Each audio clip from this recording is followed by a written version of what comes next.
Am I the a-hole stories? Am I the a-hole for not letting my homeless friend move in because I hate her kid? Obviously, there are a lot of variables to the story. I'm 24, female, and I have been working since I was 16. My dad passed away on my 17th birthday, but prior to his passing, he taught me everything there was to know. He was a jack of all trades. I have done electric, plumbing, mechanic work, concrete and basic carpentry. My dad and I always loved this one house that had been on the market since I was super young. He always said that one day it would be ours. When he passed, we got an insurance settlement. When I turned 18, I bought that house outright. My mom didn't come with me because it was too much for her to process, but she lives right up the road, so since I was 18, I have been picking away at this house little by little.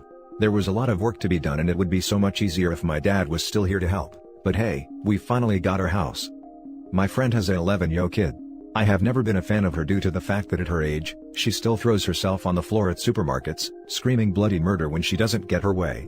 She is an embarrassment, to say the least, but I tried with her. I tried to like her despite all her tantrums and entitlement. One year, she asked me for one of those really expensive doll houses, like $500, and I got it, just to have her turn around and bust it 20 minutes later for being the wrong color. The tip of the iceberg was when I was conned into taking her one day when I was visiting my 7-year-old brother in the hospital who was just diagnosed with cancer at the time. He's good now, and when she saw him lying in that hospital bed all doped up, she immediately said, "What a drama queen. He is obviously faking it." I dropped her off and never took her again. I'm disgusted by her. So, my friend just became homeless. She didn't tell me the variables that caused this, but she's homeless regardless. She calls me up and asks if her and her kid can come live with me for a while. I didn't mean for it to come off as harsh as it did, but my response was, nope. I've seen how your child acts and I'm not having her destroy the one place that reminds me of my father, or interrupting my solitude for not getting her way. Sorry. Again, I didn't mean for it to be that harsh, but that's how it happened regardless. So she flips out. Says I'm trying to make out like her kid is Satan. She knows what her kid said to my brother too, and said that her kid didn't mean it, which makes it worse in my eyes. She is telling everyone that I'm a POS for allowing her child to be homeless when I have the means to accommodate. The house has 6 bedrooms. Am I the a-hole? Now for the top comments. Not the a-hole. Call me cynical, but it's too much of a coincidence that your friend became homeless, just when you finished renovating your house. Hi cynical, I'm jaded. I thought the exact same thing.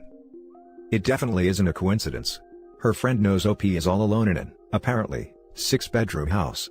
She isn't looking for a layover, she's looking to squat on OP's good graces as long as she can.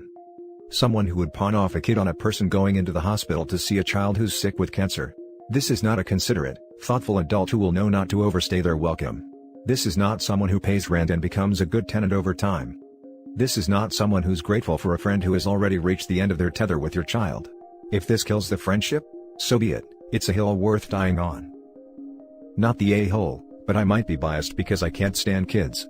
The kid has proven herself to be entitled, bratty, and destructive. I wouldn't want that in my home, either. Your story about your dad made me teary-eyed. Good for you for being able to buy the house. I'm sure your dad would have been super proud of you. Thank you. Not the a-hole. The kid seems terrible, don't allow them in your home. Kid is 11 and was enabled to this behavior by mom. Point the finger in that direction. Call CPS. Apply some pressure to mom so she gets her act together and end this BS enabling behavior. She is just a kid, yeah, my butt. If you don't teach your kid empathy and good behavior, kid will end up that way. 10 cookies. She only regurgitated the things her mom said. Kids do that. So OP, look out for her mom. Kid is the lesser evil here and can still be mended, not saying it should be you, but she def should grow up somewhere else. Now for the next story. Would I be the a-hole if I tell my stepdaughter she is no longer welcome in my home after stealing? The title sums it up pretty well.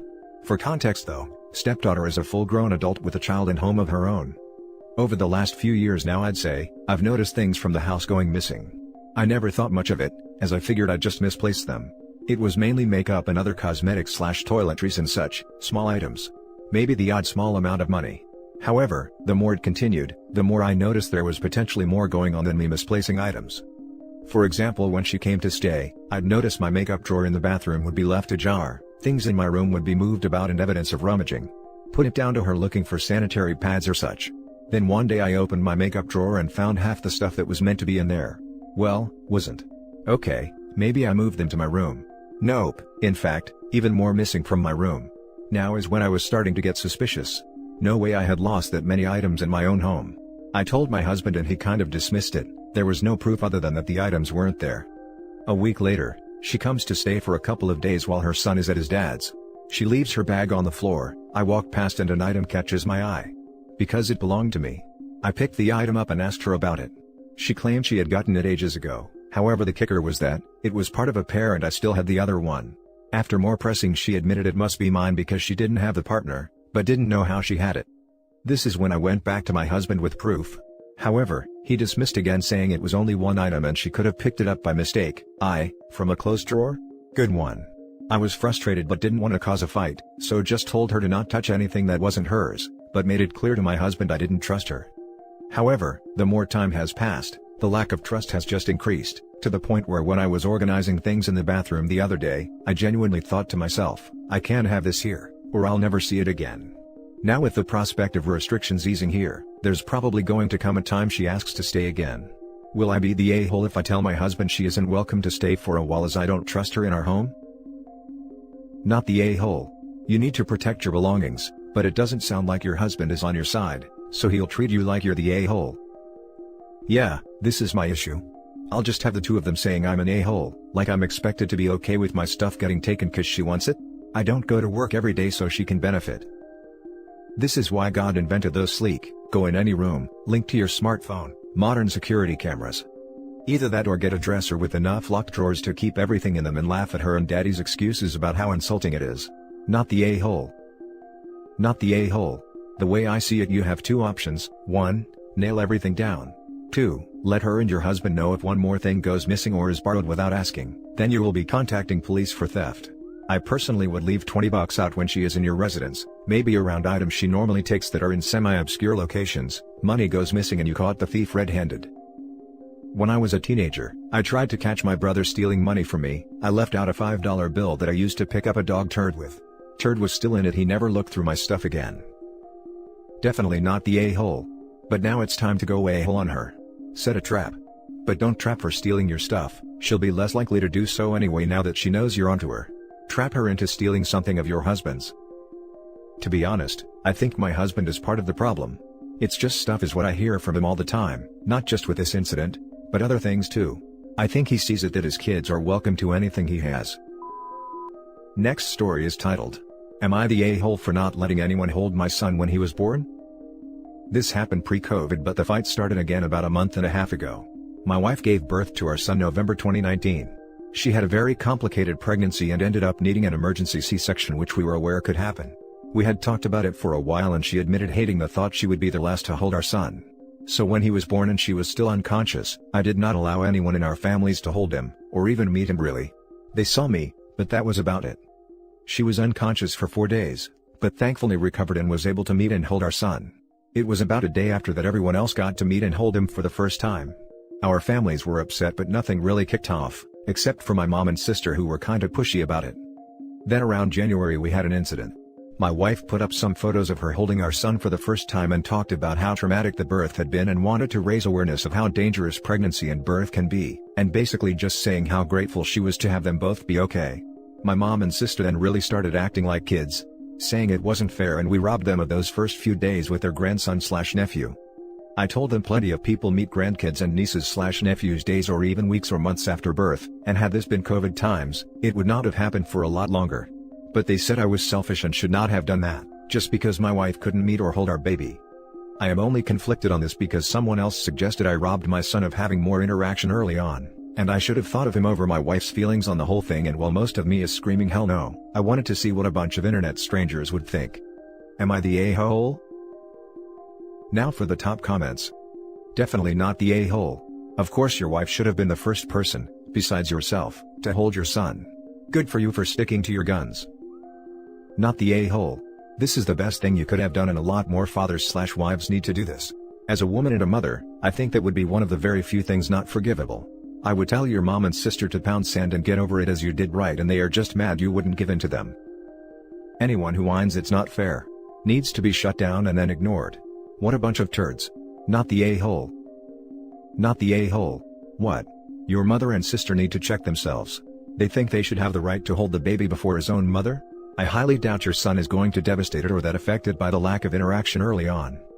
No, your wife didn't want to be the last to hold him, and it's your child. You two come first. Mother and father is greater than anyone else really in this situation. I do wonder what their reaction would be if it was phrased like this to them. You think you had the right to hold our child before my wife, his mother? The just because made me gasp. Just because the woman who carried him and risked her life to give birth to him hadn't held him yet? That's a hell of a just because, and you're damned right they needed to back off and wait. Not the a-hole times 100. In all seriousness, do people really care this much to get to hold the baby first? Now for the last story. Am I the a-hole for not being more supportive to my wife after our son decided to change his name? A lot has been going on with our family, particularly on my wife's side. A few months ago, her mother got in contact with her estranged daughter, my wife's older half-sister, who left the family and cut off all contact the moment she was 18. To make a long story short, some very dark things were revealed about my wife's late father that her mom hid from the family that involved her sister, and that's why she took off. The whole family knows now, and I've been trying to be there for my wife as she processed this shocking news. The thing is, our son who's 16 found out from his cousins, and he's disgusted by it. He happens to be named after her father, and my son has started telling us he wants to change his name. My son said he doesn't like knowing who he's named after, and would rather it be something else. That my wife and I could even help in picking out a new one. My wife immediately shut him down and they had a fight. When we all had a family sit down, my wife said our son was named after the good things her father did, and that's what he should be remembered by. But those actions are not something that can be overlooked no matter what other good things he did. Frankly, I'm disgusted and horrified too, so I support my son's decision if that's what he wants. My wife has been angry at me ever since, accusing me of not caring or supporting her through this. But we have had many deep conversations about this news even before our son announced what he wanted. I completely respect her feelings, but I also need to respect my son's.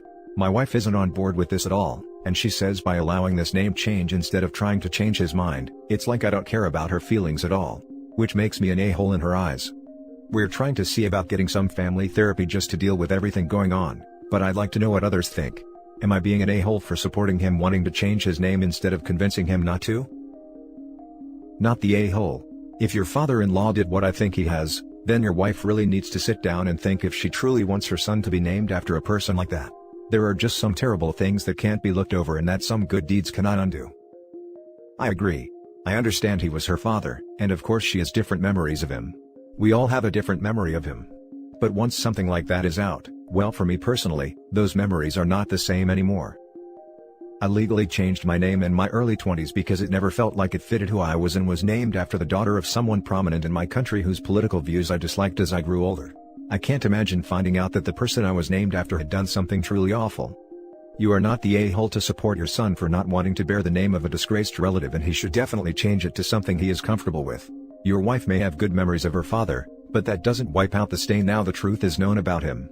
Keep supporting your son and engage in some family therapy with your wife and son, so that she can come to understand his and your perspective, and that it doesn't need to destroy her good memories of her father just because your son no longer bears his name. I think this is the root of it. OP needs to sit down with their wife and son and explain that the son is not trying to disrespect her, invalidate her father's good characteristics, or erase her positive memories of her father by changing his name. But it is ultimately the name and burden that their son has to carry, not her. He is the one who has to live with his own name, not her. And it is his choice whether he wants to represent someone who has committed terrible deeds, and his choice whether he wants to embody those positive traits and happy memories. If he, understandably, can't overlook whatever his grandfather has done, or simply doesn't want to continue carrying the same name as him, then that is 100% the son's right. He is not a vessel created to honor and embody the better aspects of his mother's father. He is his own individual person, and he has the right to choose whose name he does or does not carry. Not the a-hole. Your wife is doing exactly what her mother did. She trying to excuse her father's behavior or pretend it didn't happen by remembering good things her father did. And will also wind up with an estranged kid as a result if she doesn't see sense eventually. Not the a-hole. Your son's name is his, and he should have the right to be called something he is comfortable with. Your wife's feelings about this, ultimately, matter less than your son's. And that's it for this video, guys. If you have thoughts to share, leave a comment below. Don't forget to hit like and subscribe if you like this content. I'll catch you in the next one. Good day, everyone.